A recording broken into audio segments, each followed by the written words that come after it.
Emmanuel, we're waiting here. We hold on to hope despite our fears. Emmanuel, we're waiting here for your promised day, where joy will stay. We can hold grief in both our hands. Even still, our feet know how to dance. Even on the longest night, we will see the stars shining bright.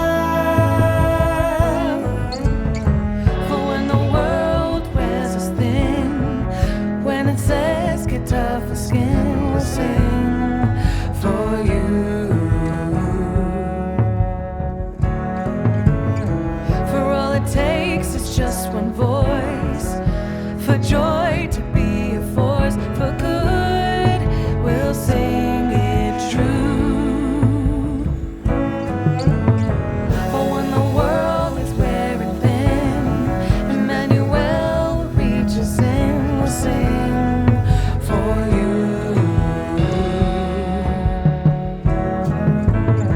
For all it takes is just one voice, for joy to be a force, for good we'll sing it true. Emmanuel, the night is cold, but hope is a match that warms the soul. Emmanuel, the angels sing joy to the world. We are listening. We can hold grief in both our hands. Even still, our feet know how to dance. Even on the longest night, we will see stars shining bright. For when the world rests thin, when it says get tougher skin, we'll sing for you. For all it takes is just one voice, for joy to be a force, for good we'll sing it true. Oh, when the world is wearing thin, Emmanuel reaches in, we'll sing for you. For all it takes is just one voice, for joy to be a force, for good we'll sing it true.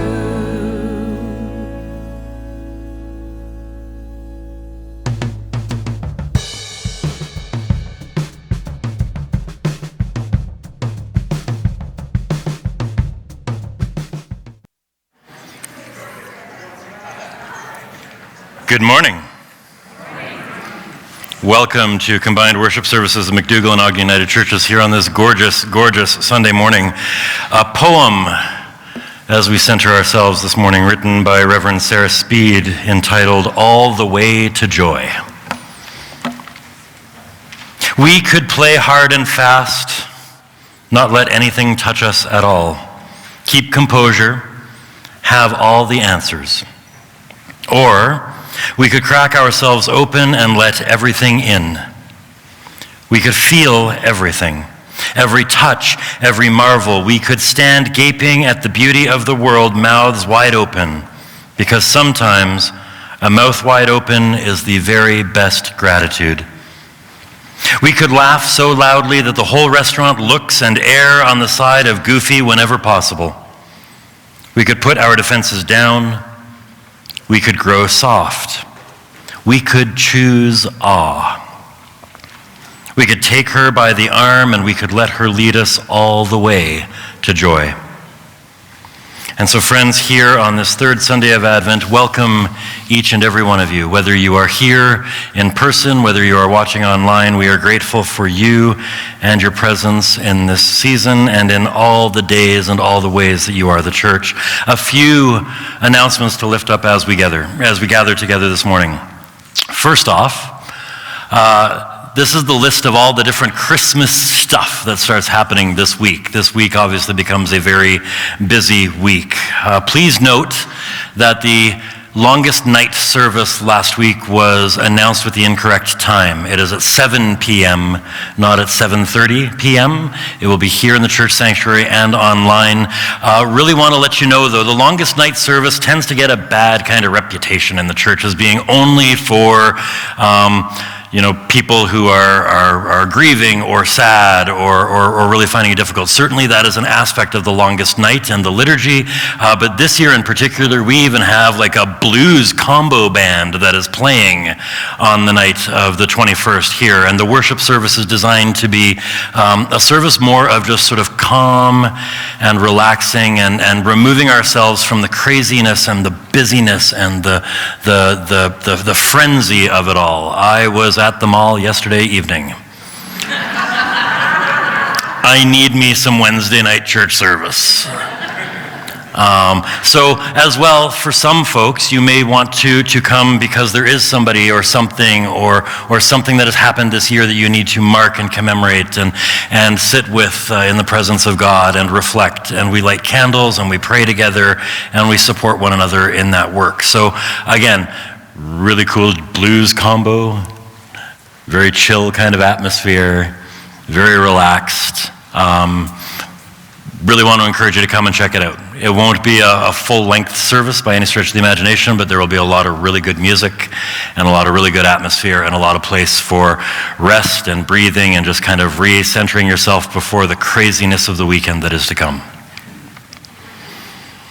Also, just to let you know that the office will be closed between Christmas and New Year's. We will close this coming Friday at 2 p.m. and then reopen January 2nd at 10 a.m.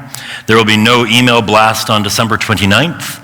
However, I won the paper, rock, scissors high stakes competition in the office, so I will still be available for pastoral care. Hear clearly, I won. Next announcement, Opera Buddies is firing up again. The second show, Elixir of Love, is happening starting on January 18th. So they will meet over 4 weeks to learn about opera. Then the 3 sessions for that time frame are happening at McDougall on Thursdays from 4:30 to 5:45 p.m. in the M&M room next door. You also get to see the opera. You get to see the show at the Jubilee, and it's free to attend.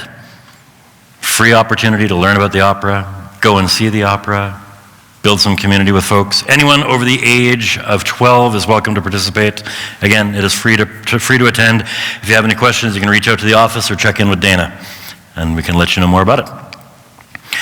Note that the homeschool group is opening registration for the winter session of homeschool group, which starts Monday, January 22nd in the Hospitality Hall. They meet, I believe, every Monday. And support one another and work together to plan and create experiences and share in the work of homeschooling.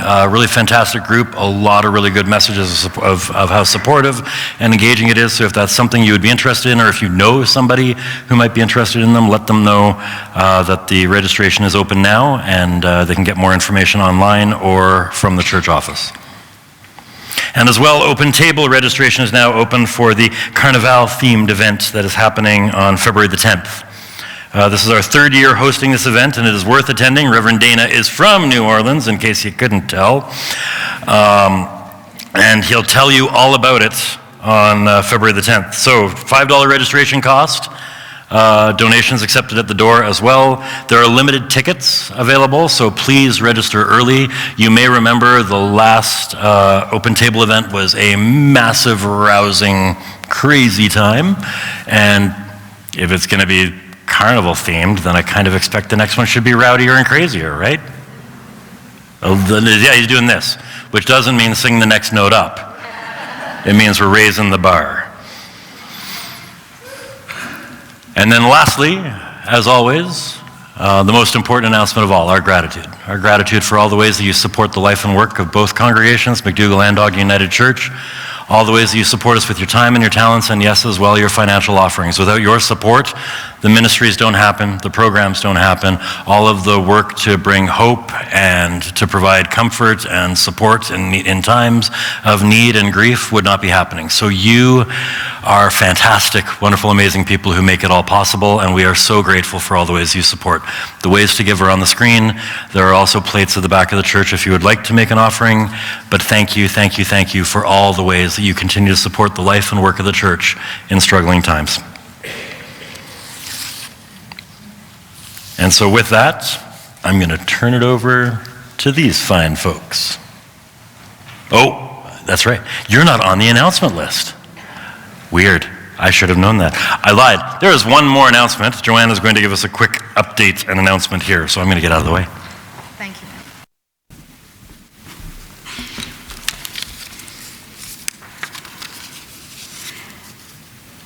Good morning, and since there wasn't really an interview as to why I might be making an update, I guess I should begin with a little bit of an introduction. I am Joanne Pritchard, co-chair of council, and over the last few weeks, a couple of months actually, we've been involved in a pilot project involving our ministers and Red Deer and Lake United Church and so on that. I'd like to make an announcement.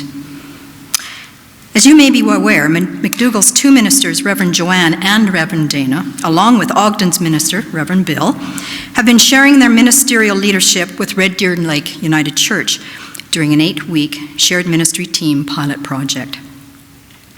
This initiative emerged from discussions at both McDougall's Leadership Council and Town Hall discussions last May and June.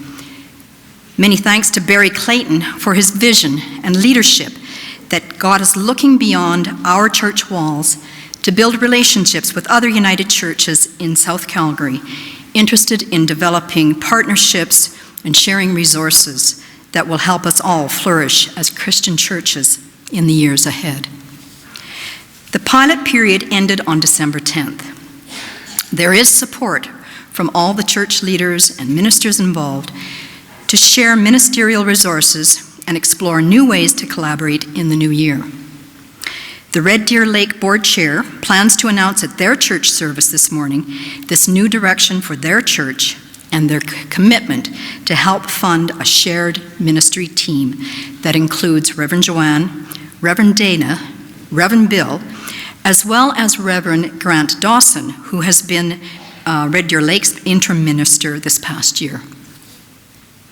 An early January meeting is being arranged with the Chinook Winds Pastoral Relations Minister, Karen Medland, and representatives from Red Deer Lake, Ogden, and McDougall to develop a memorandum of understanding for this ministry team to work together for McDougall, Red Deer Lake, and Ogden communities of faith. We are excited about the new opportunities this will bring to McDougall and our South Calgary community of faith neighbors. The details relating to the new agreement will be shared with the McDougall congregation at a town hall meeting in January, tentatively scheduled for Sunday, January 21st after church. I will be available after church today if you have any questions. Thank you.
There'll be scary ghost stories and tales of the glories of Christmases long, long ago.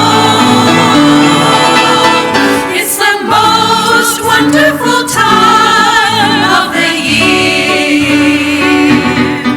There'll be much mistletoeing and hearts will be glowing when loved ones are near. It's the most wonderful time of the year. There'll be parties for hosting, marshmallows for toasting, and caroling out in the snows. There'll be scary ghost stories and tales of the glories of Christmases long, long ago. Long ago. It's the most wonderful time of the year. There'll be much mistletoeing and hearts will be glowing when loved ones are near. It's the most wonderful, most marvelous, most fabulous, most joyous, most wonderful time of the year. The most wonderful time of the year.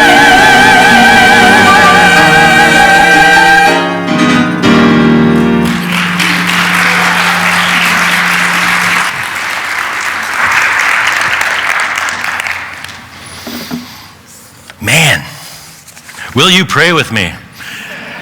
God, on a morning that sees Dana and Bill leading worship while Joanne is downstairs with the kids, we give you thanks that your wisdom saw fit to schedule Sonica to lead the music. Amen. Friends, our call to worship is printed on the screen. I'm going to invite you to respond with the parts that are printed in white. I will say the parts that are printed in yellow. Our God can part the sea.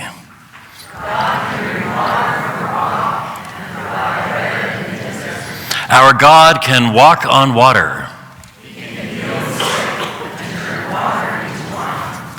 Our God sets the stars in the sky.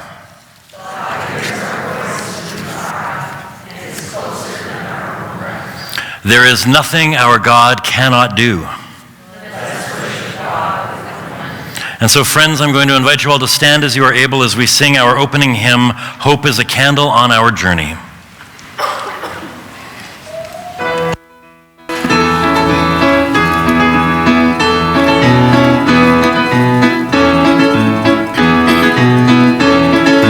Hope is a candle on our journey. Hope is the travel and the end. All through the frosty fields of winter, this dancing flame of hope will tend. For we are a people of a story, of stars that sing and love that cries. And though these nights are getting longer, the path is lit before our eyes. For peace is a candle on our journey.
How does a weary world practice joy? By dancing and throwing birthday parties, by hanging Christmas lights and holding sleepy babies, by singing loudly and looking for good news, by telling the story of Jesus and showing up for our community. There are a million ways to practice joy. So today we light the candle of joy as a reminder and a charge. With God's help, may we bring the joy into a weary world. Amen.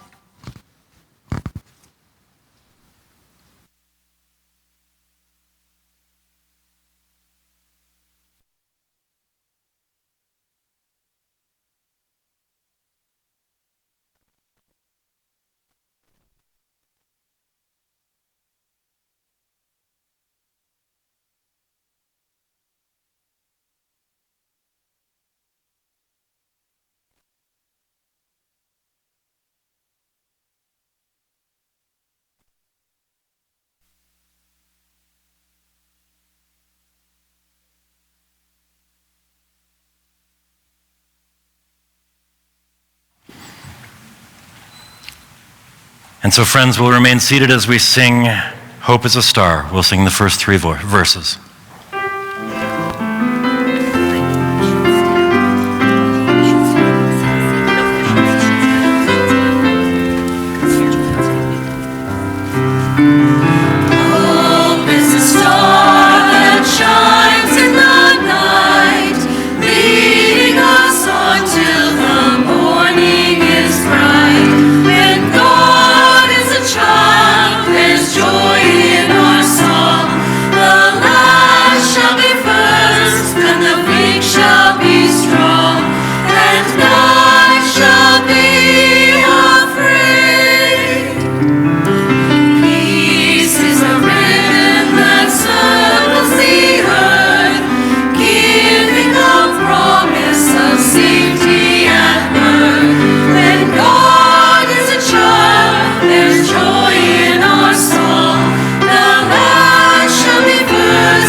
If you ever have the opportunity to spend any time with a child,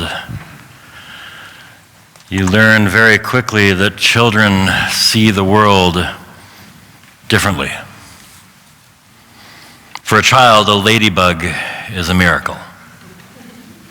A pine tree is a wonder. Curiosity is a love language, and water is not only for survival, but for joy. As adults, we forget this language of awe and wonder. And when we do, we distance ourselves from God. And so in confession, we have the opportunity to close that distance. And so today, as we pray together, let's return to God with our hearts wide open. Let's return to God in prayer. I invite you to join with me in the prayer that is printed on the screen. Again, I will say the parts that are printed in yellow and invite you to respond with the parts that are printed in white. Somewhere in our childhood, we face pressure to outgrow awe. We turn into adults who obsess over data and facts.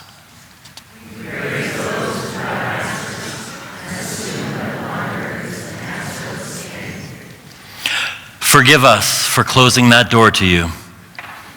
Remind us that the kingdom of God belongs to children.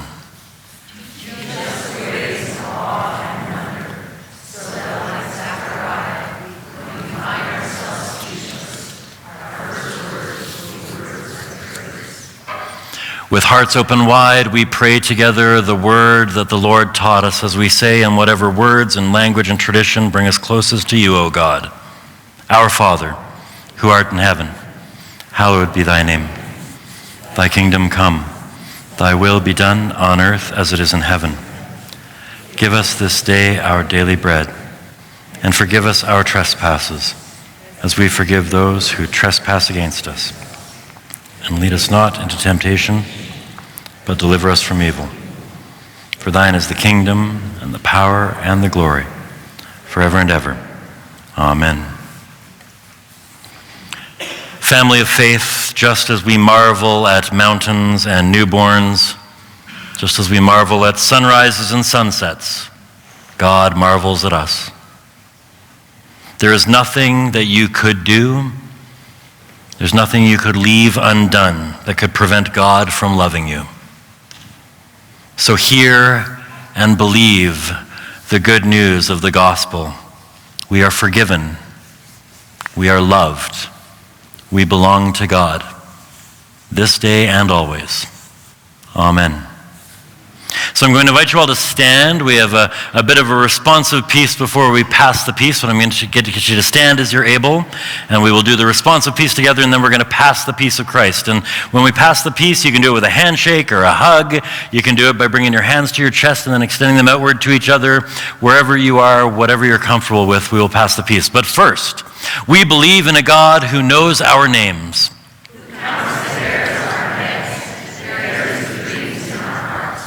We believe that God's fingerprints are all over creation.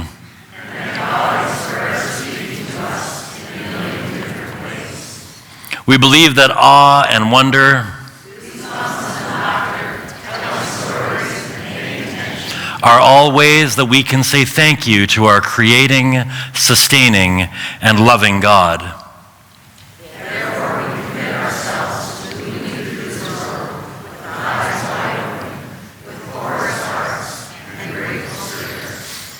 We commit ourselves to living lives of awe, wonder, and gratitude. Trusting that these things will forever cause fear in God's loving arms. We believe.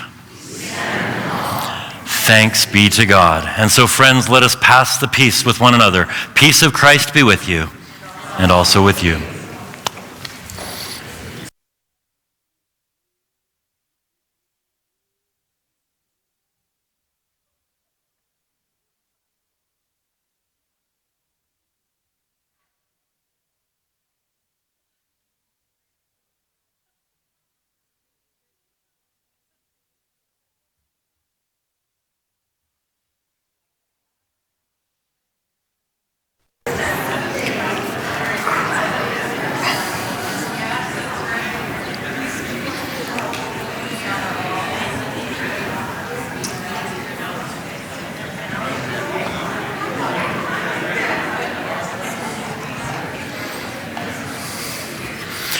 And for any young folks that are here who would like to go downstairs with Joanne this morning, she's at the back waving her hands and is ready to take you downstairs for kids' table. I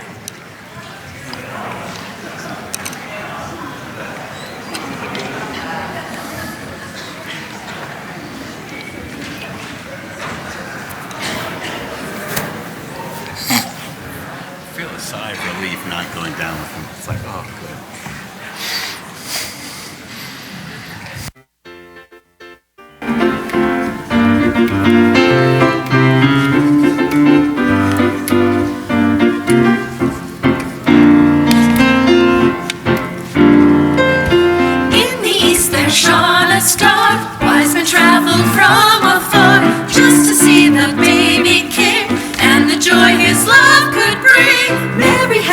Tiny babe, what an awesome gift she gave. Peace and love, there is no doubt. I just want to shout it out. Star of wonder, star of night, fill us with your heavenly light. Let your love shine down on us and bring us Christmas, Christmas joy, Christmas joy. If your faith is sinking low, there's one thing that you should know. It's a gift as good as gold, sent from heaven, I am told. Listen, children, gather round. It's a simple thing. Find it in the song we sing. Star of wonder, star of night, fill us with your heavenly light. Let your love shine down on us and bring us Christmas, Christmas joy, Christmas joy, Christmas joy, Christmas joy. Now you've heard the story told. It's a legend big and bold. We still seek him day by day. Love and joy to all we pray. Here's my wish, it's strong and true. Love each other, me and you. It's the season, simple theme. Spread the joy of loving. Star of wonder, star of night, fill us with your heavenly light. Let your love shine down on us and bring us Christmas joy. Star of wonder, star of night, fill us with your heavenly light. Let your love shine down on us and bring us Christmas joy. Bring us Christmas joy. Bring us Christmas joy.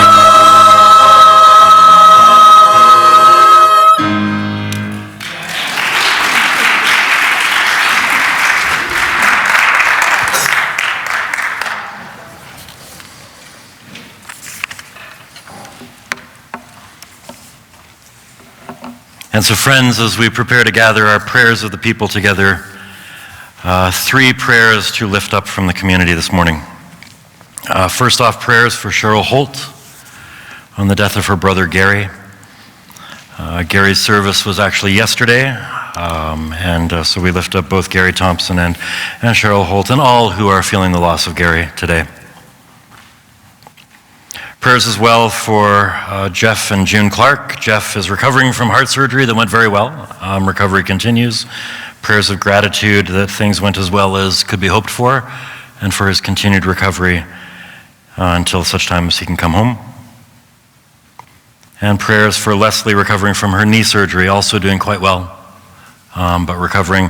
As many folks know, knee surgeries often can take quite a while to recover and rehab from effectively. And so prayers for her continued physio and all the hands that are going to be working on her to make her able to return home as quickly as possible. So I would ask that as we pray together, if you could hold Cheryl and Gary and Jeff and June and Leslie in your prayers as well. And so we will sing and then pray, and then sing and then pray, as we often do in church. And the song that we will sing is Joy Shall Come, and we'll begin our prayers by singing Joy Shall Come.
Holy God, Christ with us, once again we bow our heads. Once again we close our eyes. Once again we draw ourselves closer to you in prayer. Meet us here. Surround us with your loving presence. From sunrise to sunset, you fill us with awe. For that, we pause to give you gratitude.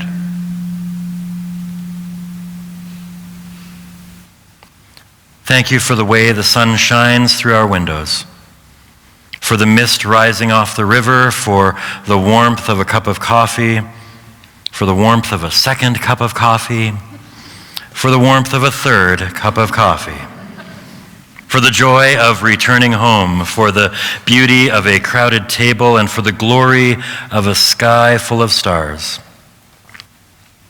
God, we are in constant awe of you as we sing together.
The story of Zechariah and Elizabeth reminds us, O God, that there is nothing you cannot do, and there is no grief that you do not know. And for that, we give thanks. However, even with this good news at hand, we know that there are many in this world who cannot find the energy to practice awe or wonder because they are so deep in grief. So today, gracious God, we pray for those for whom awe feels out of reach and out of touch. Be with every parent who worries about a sick child. Be with every child who worries about a sick parent. Be with every person who is waiting on the doctor's next phone call, or waiting on next month's paycheck, or waiting for the next warm meal, or waiting for the next sign that they are not alone.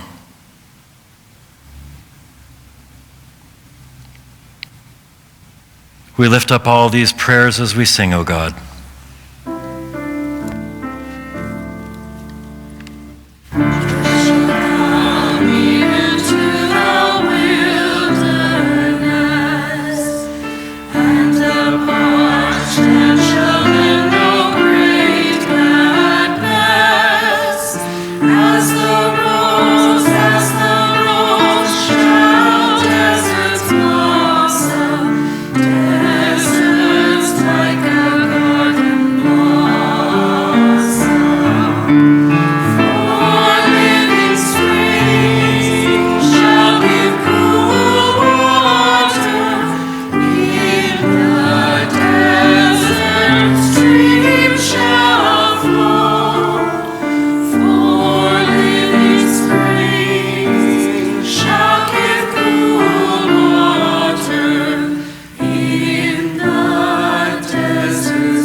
Holy God, surround those with broken hearts who are trying to stitch the pieces together, praying that one day they might be able to feel awe again.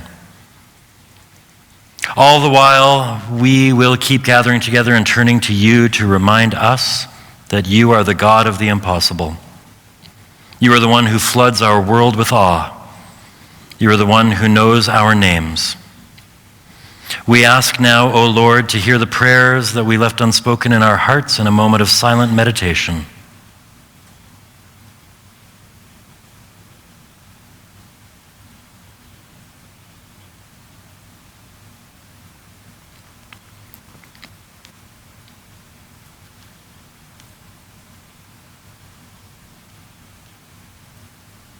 As we commend all of our prayers spoken and unspoken into our final singing.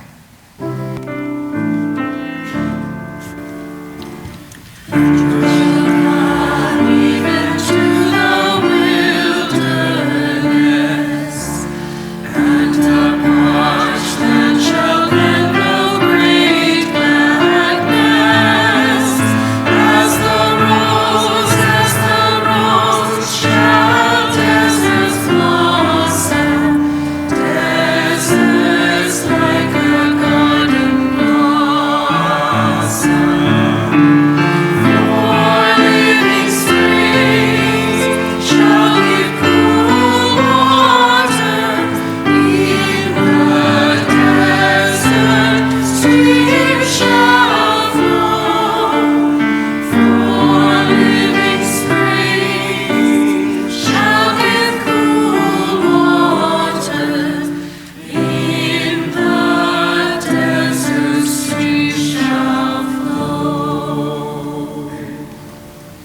Amen.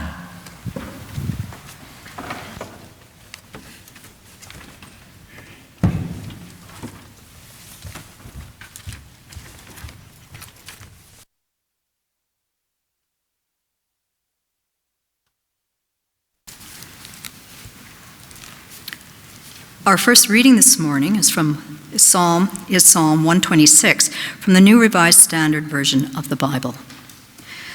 When the Lord restored the fortunes of Zion, we were like those who dream. Then our mouth was filled with laughter, and our tongue with shouts of joy. Then it was said among the nations, "The Lord has done great things for them. The Lord has done great things for us," and we rejoiced. Restore our fortunes, O Lord, like the watercourses in the Negeb. May those who sow in tears reap with shouts of joy. Those who go out weeping, bearing the seed for sowing, shall come home with shouts of joy, carrying their sheaves. The gospel reading is from Luke chapter 1, verses 57 to 66. This translation is from Priests for Equality, the Inclusive Bible. When the time came for Elizabeth to deliver, she gave birth to a son. When her neighbors and relatives heard that God had been merciful to her, they shared her joy. When all had assembled for the circumcision on the 8th day, they intended to name the baby after his father, Zechariah. But his mother spoke up, saying, "No, he is to be called John."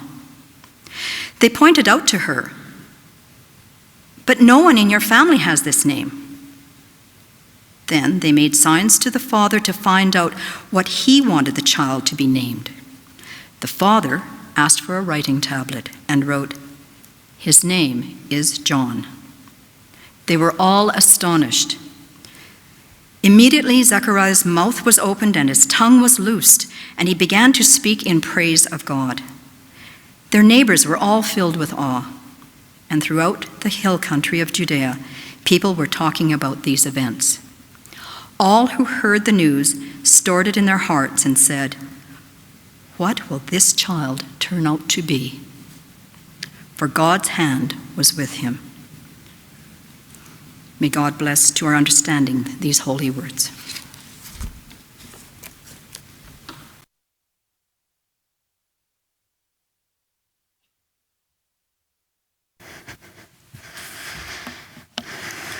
May the words from my mouth and the meditations of our hearts be pleasing in God's sight.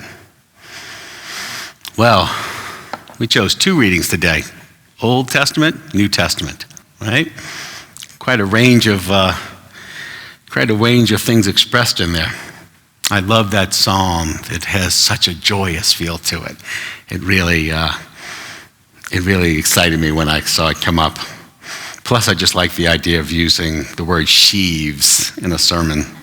Just don't hear that often nowadays.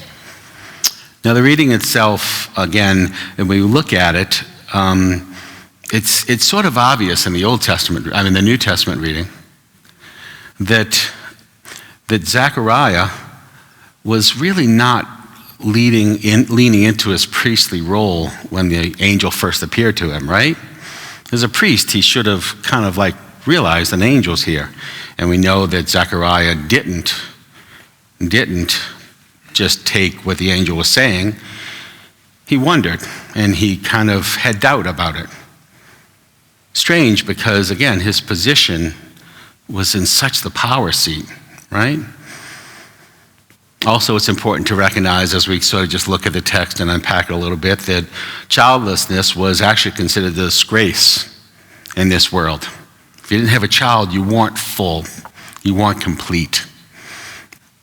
So this gift that was being given to Zechariah was almost even more, perhaps, than we can consider. Although I must say that, being that I had my children a little later in life, I'm not sure, and Zechariah was supposedly an older man, I'm not sure I'd have the energy to have the children as a 60-year-old, right? You remember what it was like for those who have had children? It's also important, too, that in this reading, and so often in the Old Testament, we're shaking up the paradigms of the patriarchal systems. I mean, the naming practice here, where Zechariah is still mute, he can't say anything. He's just got to agree, yes, what the wife said, John, we're naming him John, right? Because children naming was completely up to the male at that point. And that was exactly what the angel said. We're going to name him John right after he was struck mute and silent. So Zechariah remembered that and brought that forward. I mean, the father's authority, even in Roman, in Roman culture, it wasn't even just about naming the children. The children were, the father would decide if they were going to keep the kid. And if not, they wouldn't. I mean, again, we have to wrap our heads around how different the world is that we live in. Now, the specific point that I'm going to try to make through this is what we were saying over and over in our prayers and in our songs, that joy, to be found at its fullest, we really do need to allow ourselves to be amazed, to be struck with awe. So often on this third Sunday of Advent, we consider the Magnificat and Mary. I mean, over and over, it's an lectionary. And I didn't even see this one in the lectionary, this reading. And I'm pretty sure it's the first time I preached on it. But as I looked over it, I saw some parallels that I found interesting. So today we'll be looking at Zechariah. And again, somewhat the other side of the coin with his reaction from what Mary had done and how she reacted to the angel, and how his resistance to the awe of that moment really prevented him from experiencing, the joy of that moment. So using Mary as a little bit of comparison, you think about, again, who Zechariah was. Zechariah was a high priest who was tasked, and I think this is so funny, and I know that if I ever had to reading even close to this, I would have said this up here. Some of my youngsters know this because I like to say it. He was the priest who would go in once a year to the holiest of holy places, and it was so holy only one person could go in there. And it was so holy that they needed to tie a string around that person in case he fell over, because nobody could come in to get him, right? So he was in the power seat extraordinaire. And at a time that men already had power, he was un pas plus that. He was a little bit more than that. And like so many powerful people, this kind of can lead, not all powerful people, but quite often people in this power seat, they sort of fall into patterns, right? They begin sort of isolating themselves. That's one of the tendencies, or surrounding themselves with yes men. People who just validate what they're thinking and saying, right? It would not be surprised me that Zechariah probably did that, given his reaction to the angel. He didn't want anything outside of his, parameters of understanding. And so this lack of diversity was something that can lead really to a distorted view of reality. When you fail to see constructive criticism, and you miss out on a value of insights that could help you be more informed as a leader, right? It's funny as I compare that to, the idea that powerful men sort of surround themselves with just like one perspective, their own.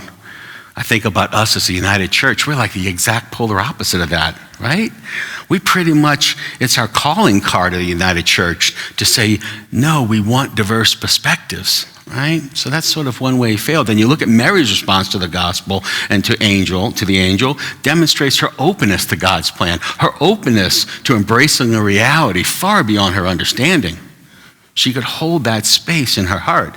Quite often people who are entitled, who have this power feel entitled, and they gain hubris, right?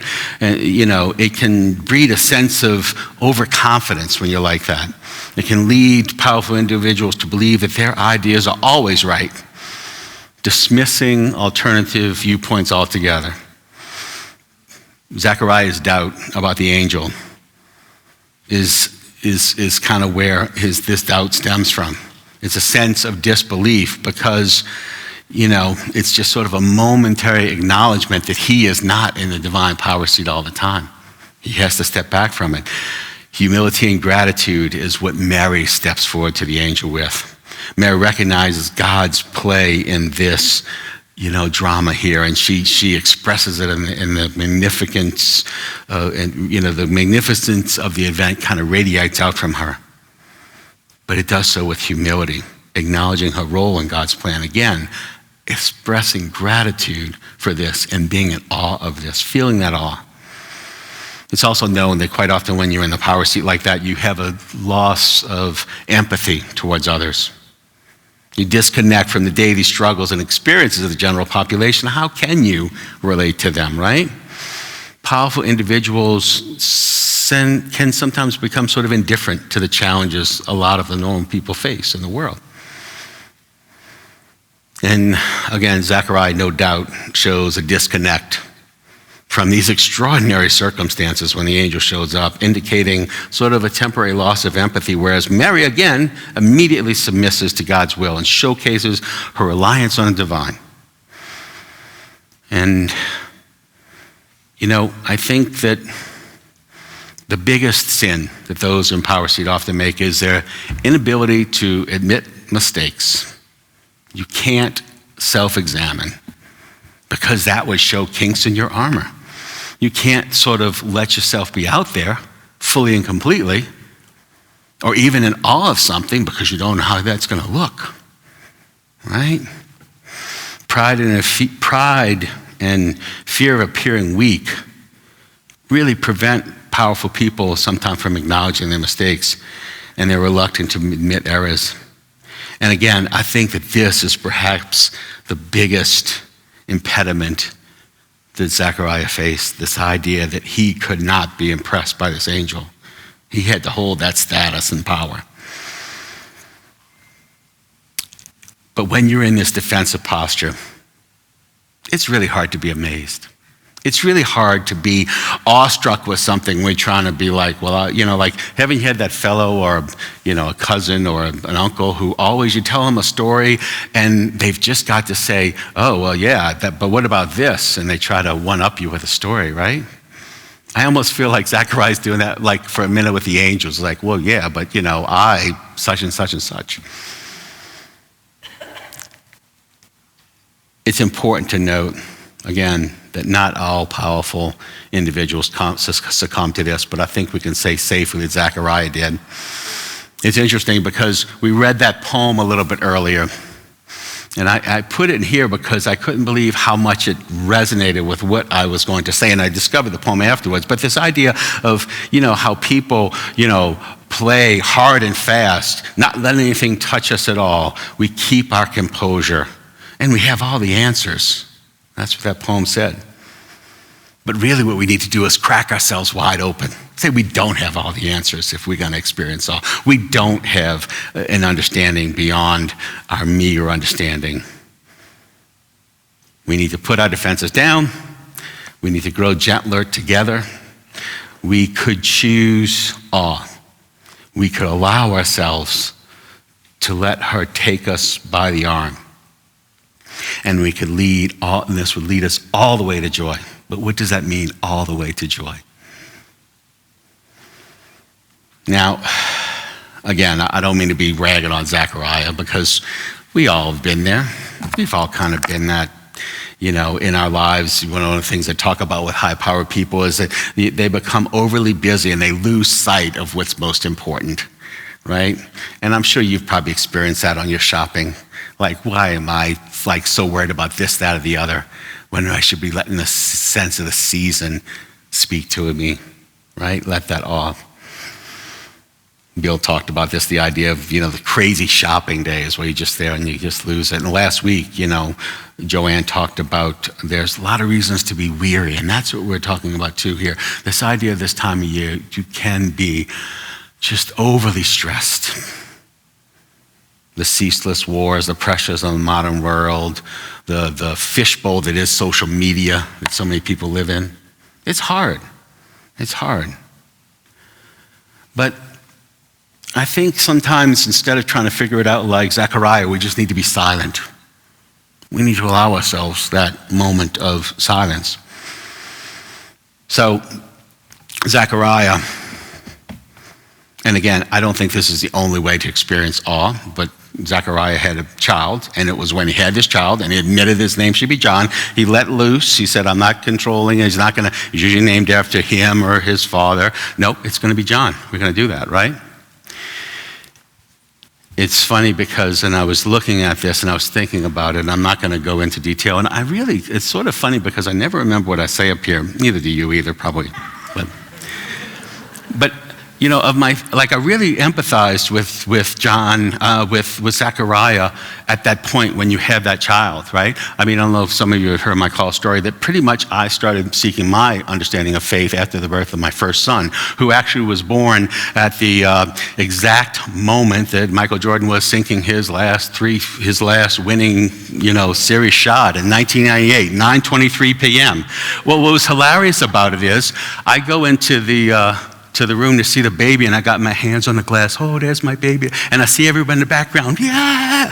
And I was like, right, huh? My second child, Oliver, was born on Mardi Gras Day.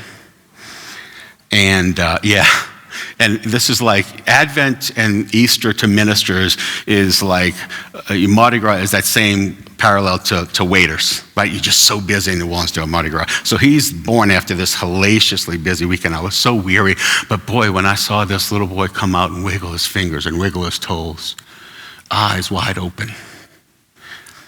The naming part was funny too, because the first 2 weeks of Oliver's life, we hadn't named him yet. And we had to get his name, and his first 2 weeks of his life, he was Big Chief, because that's what we're calling him. And my last daughter, and again, probably the most, in many ways, the one that was they say awe and fear are sort of, parallel, they use them together. Let's say I was in a lot of awe because Athena was born a couple weeks after Katrina, and the midwife who was supposed to be there wasn't showing up. And my wife was adamant, we are not going to the hospital. It's just me and you, buddy. So these ideas of what birth is, you can see how Zechariah had this moment, this true epiphany.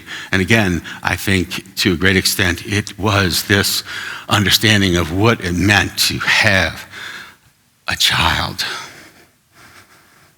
What it means to be floored by the Holy Spirit, by love and by joy, right? As spiritual people, I really think we need to find ways to see that joy, not just in these large events, but the little events, right? In all forms, awe is around us. If we can do this, if we can truly harvest the joy in our lives, if we can truly bring in the sheaves of our lives, it means that we understand a sense of something larger than us, right? I feel sort of, I don't want to say, I don't feel sorry for those who are struggling in faith or have no faith. And again, I know we run a spectrum of what that means. But truly, this awe, to me, when you have faith, when you have this deep sense of God can do anything, you see awe in even the littlest things, right? I think that there's sort of a threshold. If your awe is just about the black and white, sense of science, that's the way you see the world, everything in its place, and, a place for everything and everything in its place, as opposed to this cacophony of things we don't understand and we allow ourselves to reach out to, right? I mean, that's a difference between spirituality. If you say you're spiritual, we got some people who say they're spiritual but not religious. But if you're spiritual, you're admitting there's something out there that fills you with awe beyond your understanding.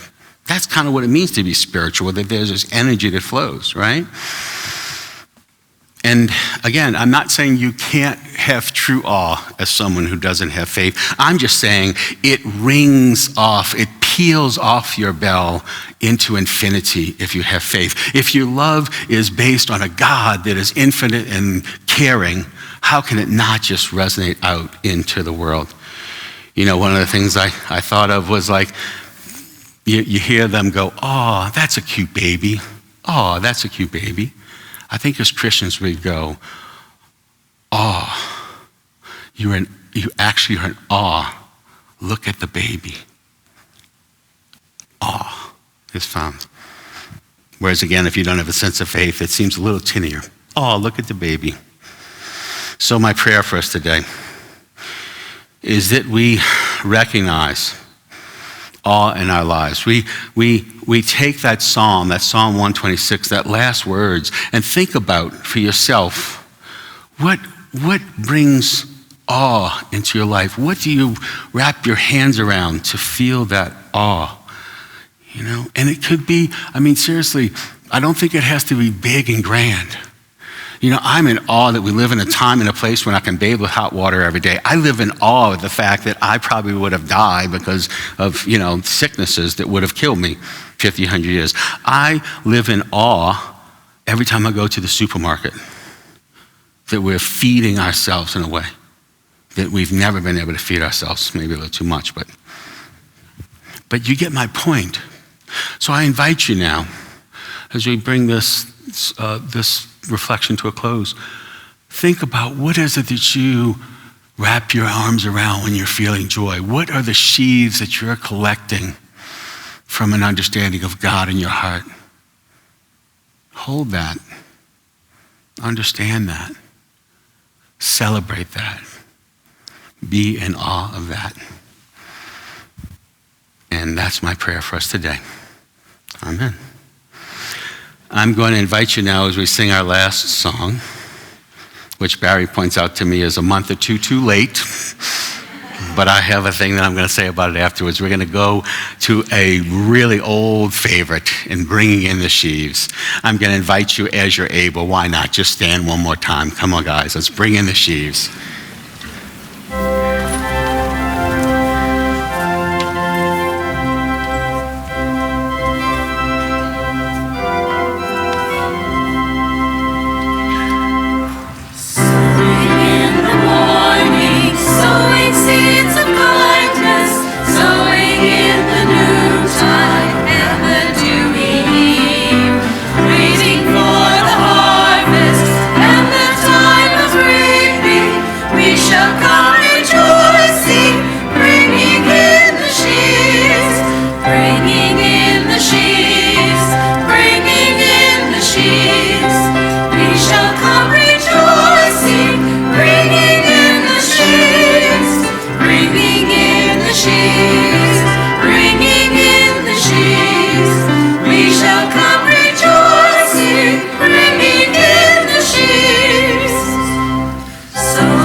Yeah, amen, amen.